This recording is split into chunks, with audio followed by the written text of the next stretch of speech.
What is going on, fellow Wastelanders? Welcome to the channel. Shock Radio here, and today we're just going to talk a little bit about the new battles for uranium mode. I'm going to show you the build that I have been using to rise the ranks. I've been playing mostly with randoms, but sometimes I jump in a group, and yeah, I'm almost up to Silver League. I'm hoping I get into the top 100, but as more people start playing, it's going to get harder and harder to dedicate the time to play, especially if you're not grouping up with really strong teammates. It's a little bit extra challenging. So anyway, I'm going to share my build with you guys. We're going to talk about Battle for Uranium here and how it's absolutely dead.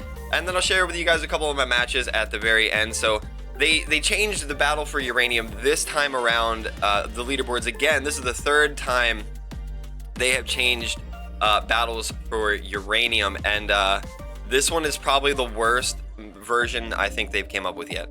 Maybe I am alone in thinking this.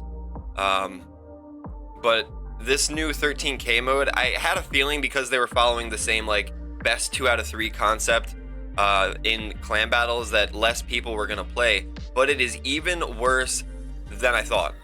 All right, look at this. There's not even 100 people playing this game mode yet. It seems like if you can just get 4 men in a clan to play this game mode, you're gonna guarantee yourself some uranium because there's no one playing this game mode.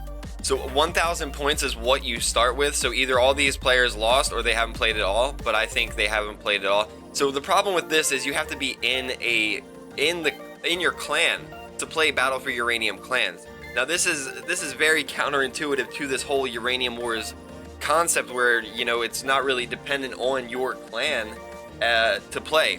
So this makes it very, very, very complicated because now not only do you have to get 4 people to play, you have to get 4 people that are in your clan to play at this power score for only 1 hour at a time. It's much easier, I think, to get people to show up for a 4-hour, say, clan battle session than, say, 1 hour block of Battle for Uranium, and that's it. I don't know. And the build limitations.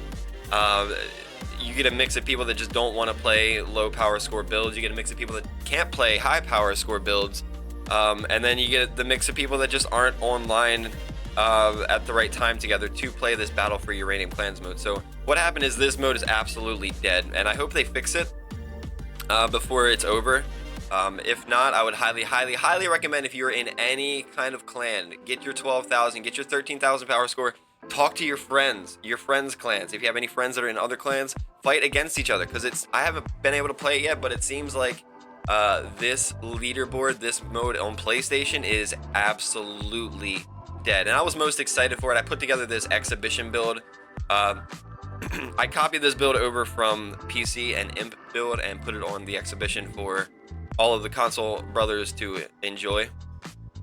It's an Imp Catalina build for the 13K power. So I was really looking forward to running this build, but unfortunately you have to play with your clanmates, so it kind of kills it for me a little bit.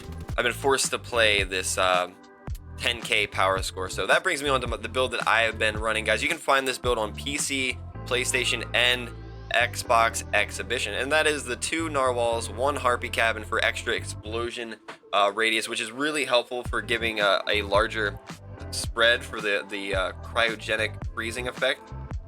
And if you didn't already know what the cryogenic freezing effect does, it eliminates all of the defensive modifiers. So when the enemy's parts are frozen, they lose all their defensive modifiers. So like, say this frame piece that has 75% bullet pass through or whatever, 25% melee, 35% ram resistance. Well, if you shoot those with narwhals, they lose that 75% bullet reduction or pass through.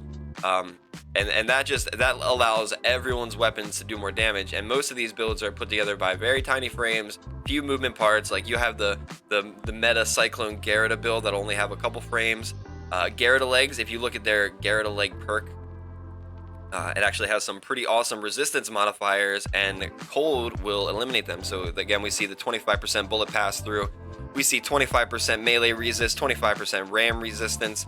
So yeah, when you shoot Garrita legs with the cryogenic weapons, it will eliminate their resistances. So it's a very helpful in this game mode where very little movement parts I find the narwhals, this tiny little narwhal hover, very effective. And against dog builds, you just have to pay attention to the map and kite. Kite. Use hills, any kind of hills, any kind of turns, walls.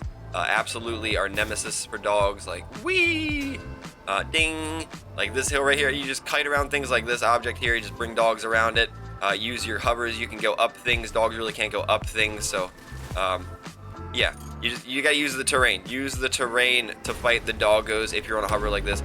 Without further ado, I'm gonna share some PvP, guys, of jamming out in this narwhal harpy build. I hope they fix the Q. Otherwise, it looks like it is going to be an absolutely dead game mode. Enjoy, guys. I'll probably be live later, so I'll see you on twitch.tv/shockradio. Thank you to our channel members for supporting our work. Enjoy.